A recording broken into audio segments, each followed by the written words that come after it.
Tout d'abord, je tiens à remercier le professeur Bousfeha de nous avoir invités pour faire cette présentation, déjà de l'apport des panels en microbiologie. Tout d'abord, je me présente, c'est Ayoub Sabri, je représente Master Lab. Déjà, je suis PhD en génétique humaine et médicale au laboratoire de professeur Bredadi à l'hôpital militaire, là où j'ai appris les bases de la biologie moléculaire.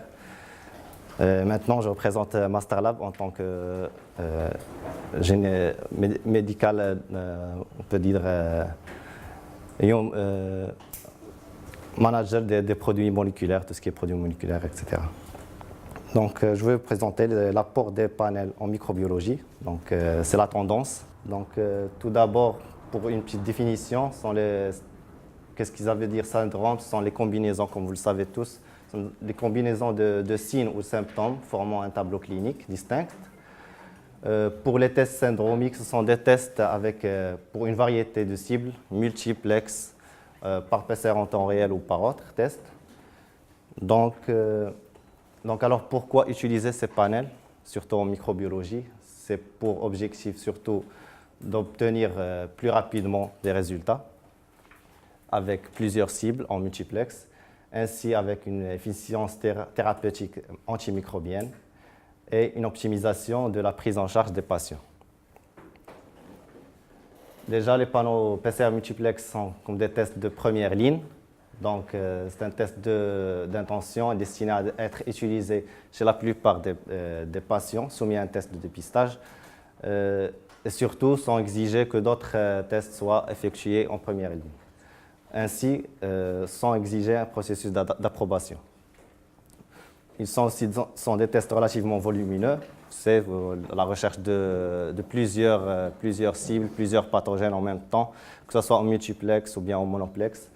C'est un test de première attention qui devrait donc fournir plusieurs informations cliniques qui sont utiles à un coût, on peut dire, raisonnable.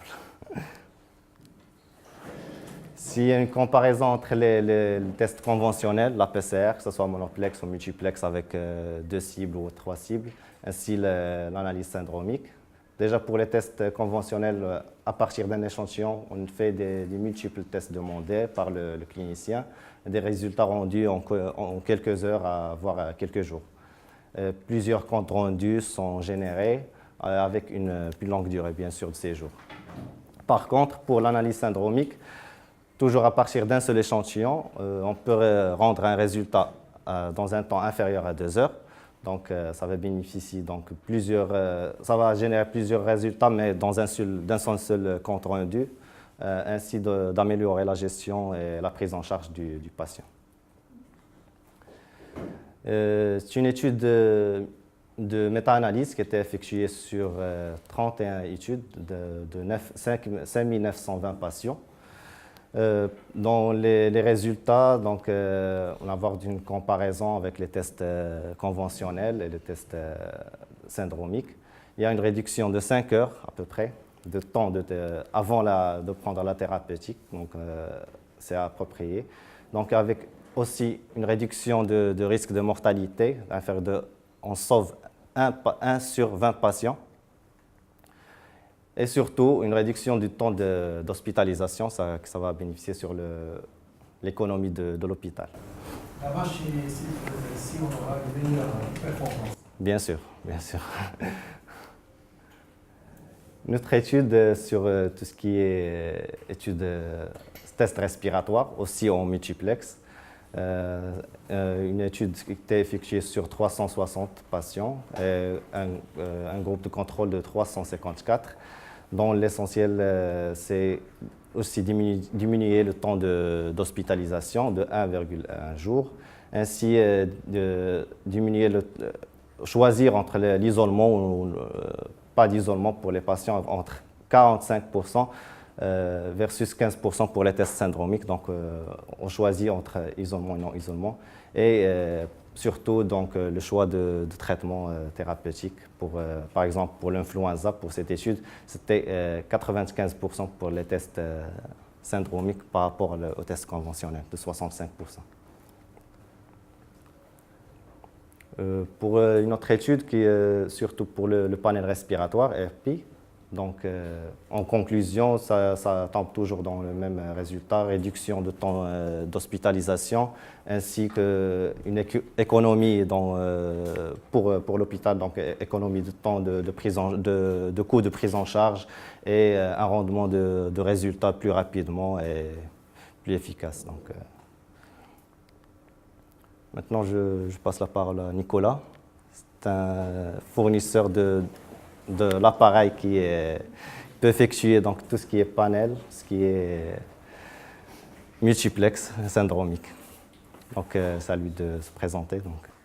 Là, je m'entraîne un petit peu. Donc, voilà, effectivement, je m'appelle Nicolas. Donc, bonjour à tous. Et premièrement, effectivement, je souhaite bien sûr remercier les organisateurs de cet événement et aussi la société Masterlab de me donner l'opportunité de faire cette présentation ce matin. Donc, Ayoub a fait une introduction sur voilà, justement l'apport du diagnostic syndromique pour le management des patients avec des maladies infectieuses. Maintenant, effectivement, moi, je travaille pour une société qui s'appelle GenMark et on a développé justement une technologie pour le diagnostic syndromique et rapide des maladies infectieuses. Et je vais prendre le temps de vous la présenter.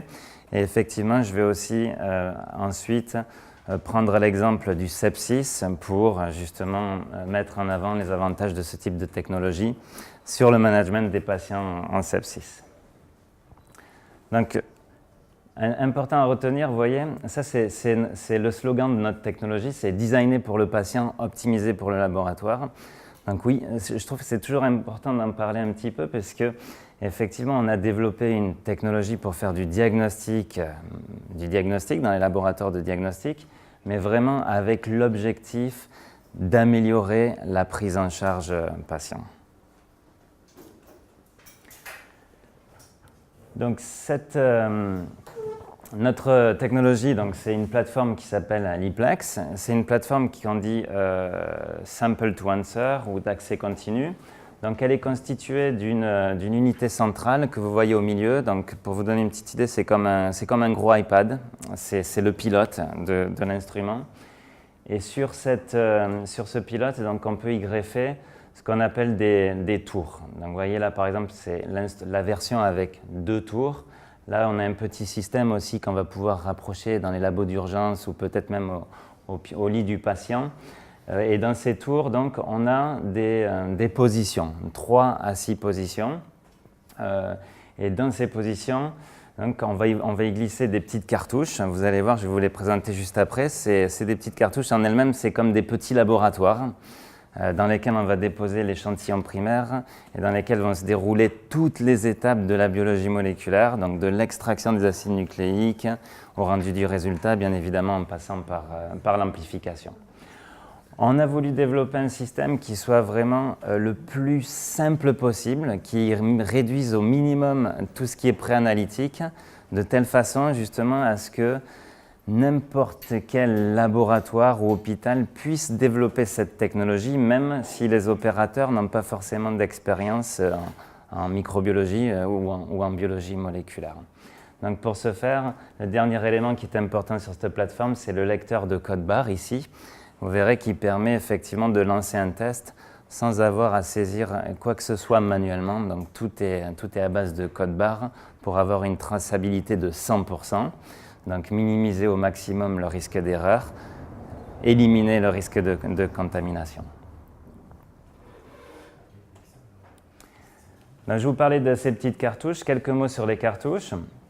Donc, là, par exemple, vous avez la cartouche du panel respiratoire. Donc, c'est un test qui en lui-même va détecter simultanément 20 virus et 4 bactéries atypiques. Donc, c'est un panel qui nous paraît assez complet pour faire le diagnostic des infections respiratoires communautaires.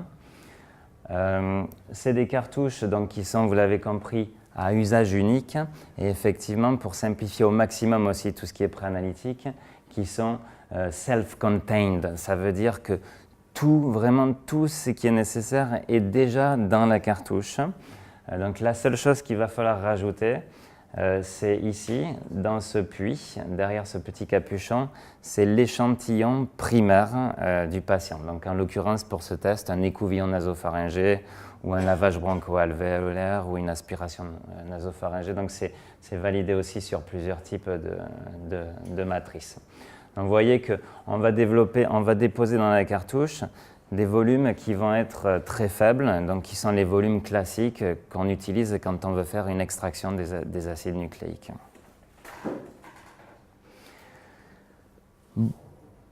Pour développer cette plateforme, Genmark a bien sûr décidé dans un premier temps qu'il fallait vraiment apporter des nouvelles technologies, puisque effectivement, quand on veut faire du diagnostic moléculaire et qu'on veut aller détecter quelques cibles dans une réaction, aujourd'hui on a la PCR en temps réel, c'est la technologie de référence.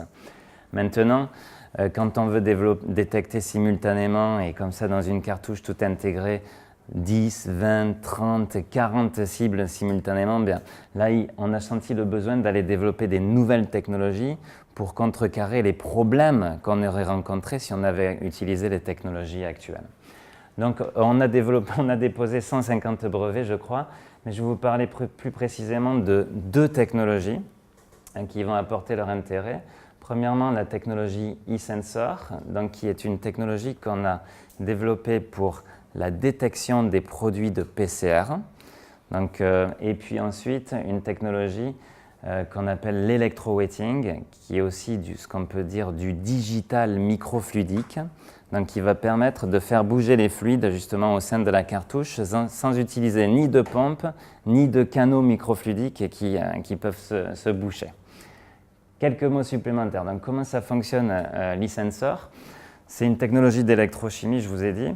Donc ça veut dire qu'on va détecter les produits de PCR en allant mesurer de l'électricité. Okay? Donc normalement, ce que vous connaissez aujourd'hui, c'est que quand on mesure des produits de PCR, on va aller mesurer de la fluorescence. Ce que je vous disais tout à l'heure, c'est que si on mesure de la fluorescence, on va avoir un bruit de fond énorme si on est obligé de multiplier le nombre de fluorophores dans la réaction. Et bien justement, l'électrochimie apporte cet avantage de ne présenter aucun bruit de fond. Donc voilà, on peut multiplexer beaucoup sans concession sur la performance analytique. Donc comment ça fonctionne? La détection se fait au sein de la cartouche sur des petites électrodes. Donc c'est un système de sandwich. Je vais essayer d'illustrer sur base d'un exemple. Donc là par exemple, on a ressorti une électrode. Et disons que ça, c'est l'électrode qui va détecter le produit de PCR de la grippe A.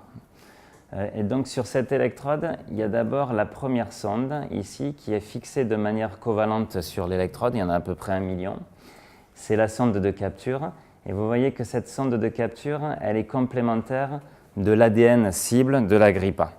Donc avant d'envoyer les produits de PCR dans cette zone de détection, on va les mixer avec la deuxième sonde du sandwich qui s'appelle la sonde signal, qui vous voyez donc est complémentaire du même produit de PCR mais un petit peu en amont et qui aussi transporte notre marqueur, donc qui n'est pas un fluorophore mais qui est tout simplement une petite molécule de fer. Ça s'appelle de la ferrocine.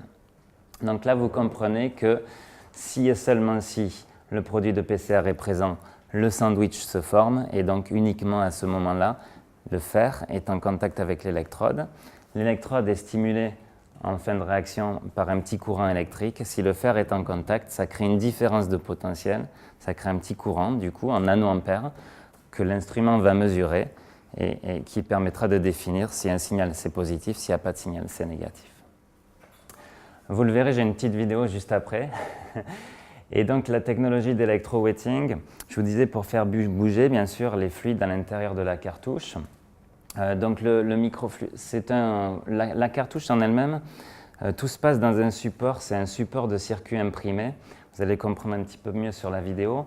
Et ce support de circuit imprimé, il est, on va dire, très hydrophobe. Il est fermé et plein d'huile immiscible. Donc dès que les réactifs hydrophiles rentrent dans la cartouche, qu'est-ce qui va se passer? Ils vont se mettre sous forme de petites gouttes là. Et donc ce qu'il va falloir faire, c'est mettre des petits capteurs sur les chemins où on veut amener les liquides pour moduler l'hydrophobicité et donc pousser, tirer les petites gouttelettes. Mais pour que vous compreniez, je vous montre la vidéo. Donc on va ouvrir la cartouche, on va mettre une vidéo, on va vous montrer ce qui se passe pendant l'analyse. Bien évidemment, dans cette vidéo, je vais vous montrer un petit peu aussi le préanalytique. Donc qu'est-ce que comment ça se passe en fin de compte du chargement de la cartouche jusqu'au rendu du résultat. Donc désolé, il y a un peu de musique aussi. Je vais essayer de passer par là. Donc on retrouve notre plateforme. C'est modulaire, on peut aller de 3 à 24 positions, vraiment pour adapter le débit à ce que le laboratoire veut faire.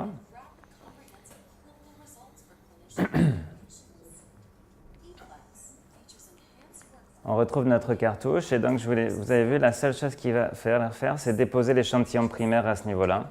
On ferme le capuchon, on presse, c'est clos, impossible qu'il y ait un risque de contamination. Il y a l'identifiant du patient ici, on scanne. Tout est vérifié, que le test qui est fait, c'est bien celui qui est demandé par le prescripteur, qu'il n'y a pas d'échange d'échantillons.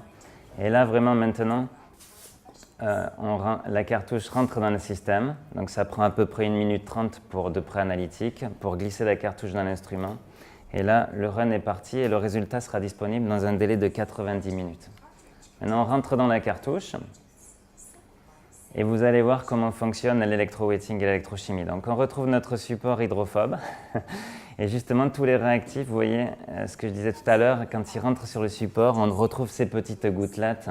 Donc là, il y a la partie extraction, là, il y a la partie amplification, là, il y a la détection. Ici, ce qui est noir, c'est les billes magnétiques de silice qui retiennent les acides nucléiques, qui ont été, ça va trop vite, lavés pour éliminer les inhibiteurs, mixés avec le mix de PCR. On retrouve des mix réactionnels. Et donc là, par électroweighting, on fait bouger le mix réactionnel sur une ligne de PCR pour changer la température et faire les 40-50 cycles de PCR. Voilà, donc là, l'amplification est terminée. La détection se fait sur du simple brin. Donc on amène une exonucléase qui va couper et faire fabriquer les simples brins. On mixe pour l'e-sensor à la sonde signal. Les complexes produits de PCR sonde signal sont envoyés dans la zone de détection. On retrouve nos sondes de capture et effectivement, si un complexe trouve son fragment complémentaire, la ferrocine est en contact avec l'électrode, c'est stimulé, ça génère un signal électrique, c'est positif. Si ce n'est pas positif, c'est vraiment, vous l'avez compris, négatif, il n'y a pas de bruit de fond, donc il n'y a aucun risque de faux positif. Voilà. Donc, j'ai décidé de rajouter cette petite publication parce que là, je vous ai tous en train de vous dire « Waouh, nouvelle technologie, mais qu'est-ce qu'il en est? Ça a l'air facile, ça fait du syndromique, mais qu'est-ce qu'il en est de la performance analytique ?» Donc effectivement, c'était une des premières choses qu'on avait voulu faire. Donc, on a fait une étude avec 2 laboratoires de référence en Europe qui sont vraiment les key opinion leaders du diagnostic des infections respiratoires, en l'occurrence Leiden en Hollande et Kate Templeton à Édimbourg en Écosse. Et donc ils ont testé notre test respiratoire versus la PCR en temps réel Lowplex. Donc c'est publié dans le JCM. C'est une étude sur à peu près 330 échantillons cliniques de tout type. Et donc on a trouvé effectivement une concordance de plus de 97%, avec effectivement en plus une concordance de quasiment 100% pour tous les échantillons qui avaient des valeurs de CT inférieures ou égales à 35. Donc voilà, cette publication elle était importante. On voulait montrer qu'effectivement on avait réussi à développer une technique syndromique, donc qui va détecter beaucoup de cibles et en plus de façon totalement intégrée, mais tout en gardant la performance analytique de la PCR en temps réel. Donc oui, cette publication prouve qu'on a réussi. On a une centaine de clients déjà en Europe après avoir lancé le produit il y a 1 an et demi. Et on a beaucoup de références, on commence à avoir beaucoup de papiers, on a beaucoup de satisfaction. Et effectivement, à travers MasterLab, maintenant la technologie est également accessible au Maroc. Donc voilà un petit peu pour la technologie. Maintenant, je vais vous parler un petit peu du test sepsis, justement pour essayer de vous montrer qu'est-ce qu'on apporte comme solution pour améliorer le management des patients en sepsis. Donc j'ai presque fini, ça va prendre 3 minutes. Mais donc, pour rappel, le sepsis, on sait que c'est grave, mais c'est commun, c'est très mortel, c'est coûteux. Ça vaut le coup de le rappeler, il y a 30 millions de cas de sepsis dans le monde par an. Malheureusement, la mortalité sur le sepsis est très élevée parce qu'en cas de bactériémie, on va se retrouver, d'après les papiers, sur des mortalités de 17 à 40%. C'est une des premières pathologies qui tue, malheureusement. Et pour les candidémies, c'est encore plus élevé. Le coût de la prise en charge de ces patients est très élevé. On dit que le management d'un cas de sepsis coûte à peu près 25 000 € à l'hôpital. Et donc, malheureusement, on a un patient qui décède toutes les 3-4 secondes. Pourquoi ? Puisque c'est aussi connu que ces patients en sepsis, bien sûr, il faut un résultat du laboratoire pour adapter l'antibiotique, mais dans un premier temps, ils ont des antibiotiques empiriques ou des antibiotiques probabilistes. Et malheureusement, ces antibiotiques, on sait qu'ils sont inefficaces dans 20-30%. C'est là que, c'est là qu'on voit qu'il faut, et ils attendent le résultat du laboratoire pour pouvoir savoir quel antibiotique il faut finalement prescrire et qui sera vraiment efficace pour commencer à soigner le patient. Et donc on sait aussi, on connaît tous ce papier de Kumar qui commence à être un peu vieux mais qui est malheureusement très vrai, qui dit que 1 heure de retard dans la prescription de l'antibiotique ciblé, c'est une mortalité qui augmente malheureusement de 8%. D'où la nécessité d'accélérer le diagnostic. Donc nous, on arrive justement avec une combinaison de 3 tests qui va détecter pratiquement 60 cibles, ce qui va permettre d'identifier, pour vous donner une petite idée, à peu près 95% des flacons d'hémoculture qui vont sonner positifs. Et vous avez vu, on a aussi rajouté une belle couverture pour les gènes de résistance aux antibiotiques. Donc on doit aller vite, mais il y a à peu près toutes les cibles. Sur le gramme positif, vous avez les résistances à la méticilline et aux vancomycines. Sur le gramme négatif, vous avez l'essentiel des résistances aux bêta-lactamines et les résistances au carbapénem. On retrouve notre patient ici, il est prélevé, l'échantillon est amené au laboratoire pour faire la culture dans les tubes. Et effectivement, une fois que la culture est faite, on fait le gram stain. Et là, vous avez les techniques conventionnelles. Il faut récupérer les colonies pour pouvoir les identifier donc, par biochimie ou par Malditov. Il faut faire aussi un antibiogramme pour récupérer le profil de résistance aux antibiotiques.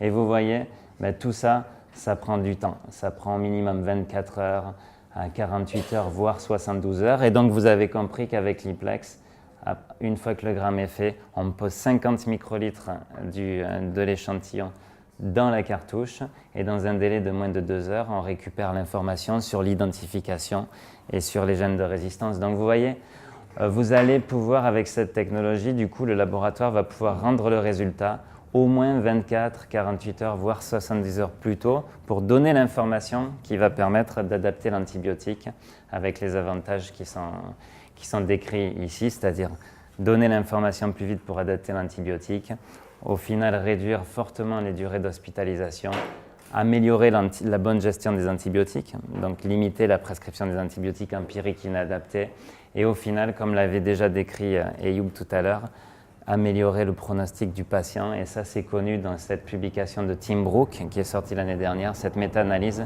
qu'en utilisant cette technologie, on teste 20 patients et on en sauve un. J'ai fini, j'ai juste rajouté un petit poster. Ce test est très récent, mais on a présenté un poster à l'EGMID, peut-être certains d'entre vous y étaient, qui confirme effectivement les très bonnes performances analytiques, la très bonne couverture, et qu'effectivement, même pour un labo qui fait de la spectrométrie de masse très optimisée, eh bien on voit en Belgique qu'ils arrivent à réduire le délai de rendu de résultats exploitables de plus de 24 heures sur quasiment un quart de leurs patients. Donc eux aussi voient cet impact et sont très contents d'utiliser notre technologie pour manager les patients en sepsis dans leur hôpital. Voilà, j'ai accéléré, je savais que j'étais un peu juste, mais merci si vous avez des questions.